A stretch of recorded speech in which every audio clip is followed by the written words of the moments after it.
Bom dia, jovens, bom dia, jovens, bom dia, jovens. Eu sou o professor Gilmar de Filosofia e a gente vai estar trabalhando aqui a Apologia de Sócrates, obra escrita por Platão, né? Essa obra que tem três partes, né? A primeira delas conta a defesa de Sócrates, né? Ele é acusado ali por certos crimes. A segunda parte conta a pena de Sócrates, né? E como ele reage a ela. E a terceira parte conta sobre o que acontece após a condenação de Sócrates. Mas antes ainda de entrar na obra, de falar propriamente dela, primeiro temos que entender um certo contexto ao qual a obra é escrita. Sócrates é um desses personagens, dessas personalidades que não escreve nada à própria mão. Sócrates anda por aí falando, questionando as pessoas, e várias pessoas escrevem sobre aquilo que ele fala, né? Uma dessas pessoas, Platão, seu mais importante, mais conhecido discípulo, escreve sobre o julgamento de Sócrates, né? E é muito curioso até, porque essa obra tem talvez por principal função tentar entender quem é essa persona, quem é esse tal do Sócrates.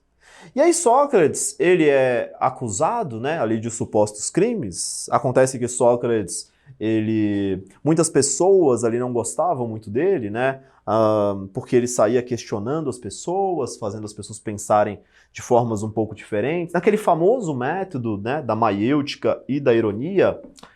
E aí, em Sócrates, então, é acusado de perverter a juventude e de heresia contra os deuses, ou de introduzir novos deuses, além de uma série de outras degenerações. Mas vamos ficar nesses dois crimes. E como funcionava um julgamento, né? Um julgamento funcionava muito parecido com o nosso. Você tinha o acusador e depois você tinha o defensor. Você podia se defender por conta própria, podia contratar alguém para falar por você, né? Então, certas elites ali contratam um famoso sofista chamado Meleto.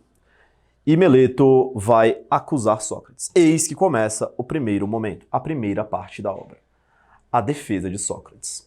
Meleto começa a acusar Sócrates e Meleto, tal como um bom sofista, ele domina a arte da retórica.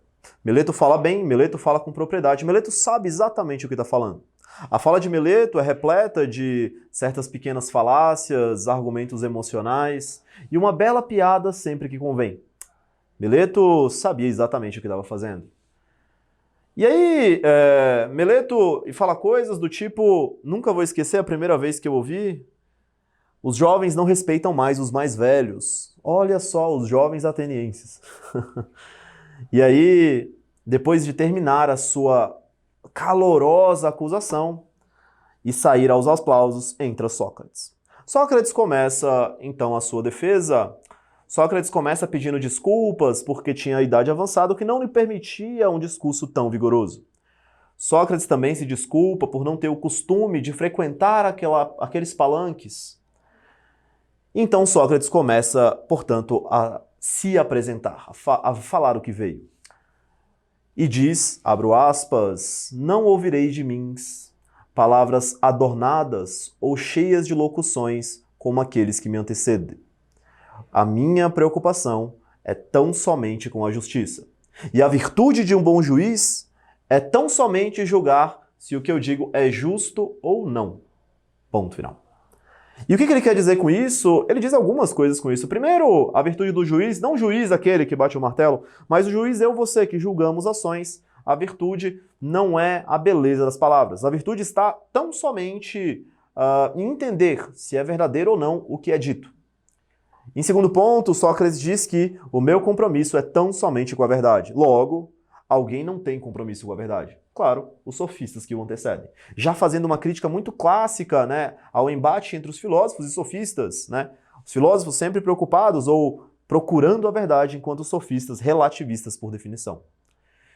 E aí Sócrates começa a se defender, primeiro dos crimes de heresia, dizendo que ele não é um herege, né?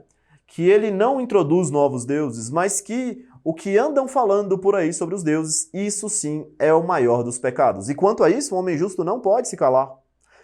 E aí lembremos quem são os deuses gregos. Todos vocês que já ouviram falar alguma coisa sobre eles, sabem que os deuses gregos são verdadeiros fanfarrões, pessoas passionais, apaixonadas. De fato, quando comparamos um deus grego a um deus, um conceito mais moderno de Deus, percebemos que os deuses gregos são um tanto quanto estranhos. E Sócrates, quanto a isso, não pode se calar. Depois, Sócrates começa a argumentar sobre o seguinte crime de perversão à juventude, dizendo que ele nunca perverteu ninguém, ou nunca teve a intenção de perverter ninguém. O que acontece é que, e aí ele começa a contar uma história, que um certo amigo dele fora uma vez ao oráculo de Delfos, né? Quem é o oráculo? O oráculo, para você que não sabe, o oráculo é alguém que tem um contato direto com os deuses. E, claro, se o oráculo é oráculo, ou seja, fala de fato com os deuses, ele nunca erra. E o oráculo dissera a esse amigo que Sócrates era o mais sábio dos homens. E isso, quando chega a Sócrates, Sócrates se questiona, ele se preocupa, ele não entende, né? Porque ele mesmo não se considerava um grande sábio. Ele, inclusive, olhava para os sábios da Grécia, aqueles homens, tal, e eles sempre cheios de discípulos, cheios de pessoas à sua volta, riquíssimos, e ele mesmo nada. Então, ora, como assim ele seria o maior dos sábios? Então, ele vai atrás desses tais sábios para entender, né? Até porque, normalmente, quando o oráculo fala alguma coisa, ele não fala o que quer dizer. Oráculos, quando falam, eles falam por enigmas, né? E aí, inclusive, uma das citações bastante famosas, que ilustra bem esse momento, é ele encontrando-se com Hípias maior. Hípias, um grande sábio, e ele se encontra na rua com Hípias, e Hípias estava indo fazer segundo o próprio Hípias, um belo discurso de funeral. E aí Sócrates olha para ele e diz: Hípias, o que é o belo, então? Já que você vai fazer um belo discurso. E Hípias, sem titubear, ora sabe o que é sábio, não titubeia, diz: o belo é uma bela virgem. Sócrates, intrigado, continua. E fala: Hípias, mas um cavalo belo é belo? E Hípias responde: claro, Sócrates, um cavalo belo é belo. Hípias, uma panela bela é bela? Claro, Sócrates, uma panela bela é bela. Hípias, mas então o que é mais belo? Aliás, Hípias diz: ora, mas quando comparamos uma bela virgem a uma bela panela, ela fica até feia. E Sócrates diz: ora, mas Hípias, se compararmos então uma bela virgem a um deus, ela não ficaria até feia. E Hípias responde: de fato, Sócrates, talvez tenhamos que investigar mais esses casos e tal.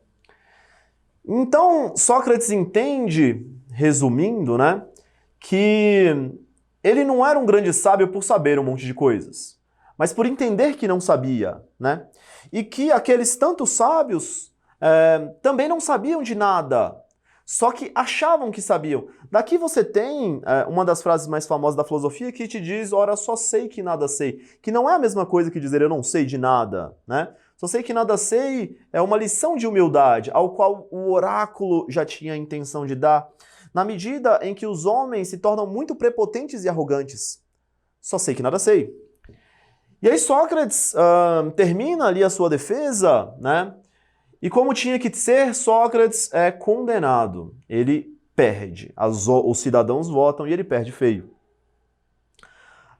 E aí começa o segundo momento da obra, a pena de Sócrates. O juiz ali preocupado em dar a pena de Sócrates, ele pensa: poxa vida, eu não quero ficar para a história como o cara que condena o Sócrates. E aí ele oferece para ele uma pena alternativa, né? Fala: Sócrates, pague uma multa. E Sócrates nega. Sócrates, se exile da cidade. Sócrates nega. E por fim faz uma proposta quase que recusável: Sócrates, peça desculpas e nunca mais faça filosofia. E Sócrates nega. E talvez você pense: ora, mas que bobo, a morte... Na verdade, o que Sócrates deixa claro ali e endossa para o juiz é que uma vida que não se faz filosofia, uma vida não questionada, é uma vida que não vale a pena. Frase da qual eu concordo plenamente. Note que fazer filosofia, não estou dizendo sobre ler livros, estou falando questionar, né? Questionar a sua própria vida, as suas próprias ações, o seu próprio cenário. E aqui você tem um dilema muito legal, muito interessante, né, que esbarra com a nossa realidade o tempo todo, sobre a conveniência entre aquilo que você sai ganhando mais, ou as tuas convicções, ou a verdade.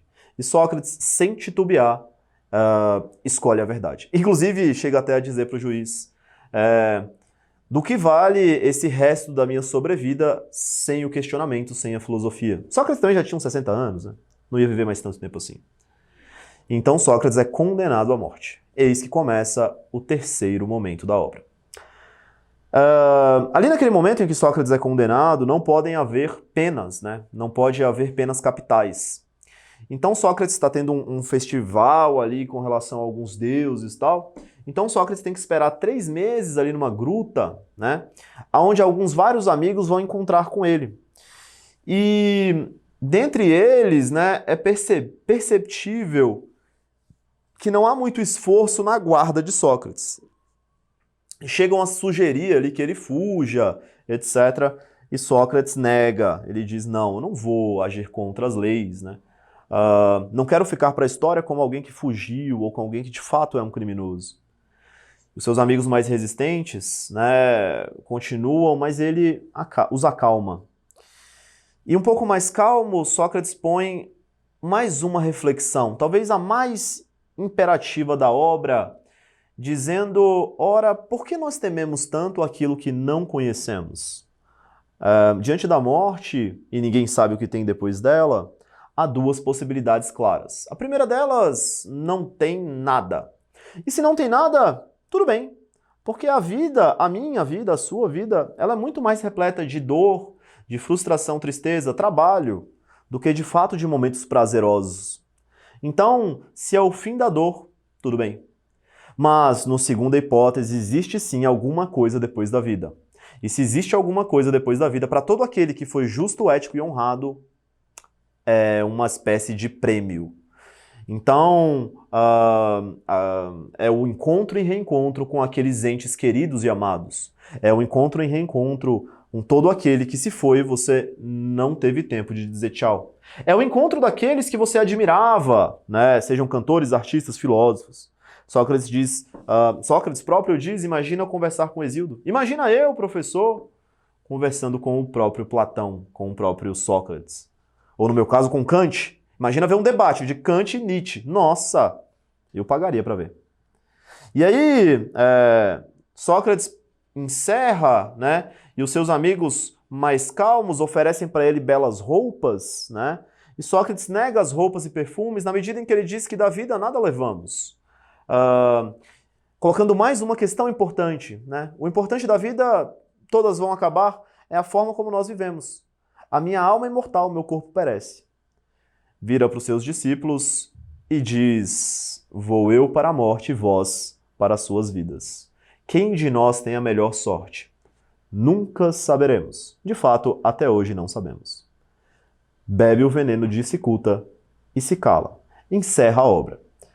Obra que eu recomendo muito que você leia, porque uma obra do próprio Platão. Imagina você ver Sócrates, não é ninguém falando por Sócrates, não sou eu te explicando o que Sócrates falou.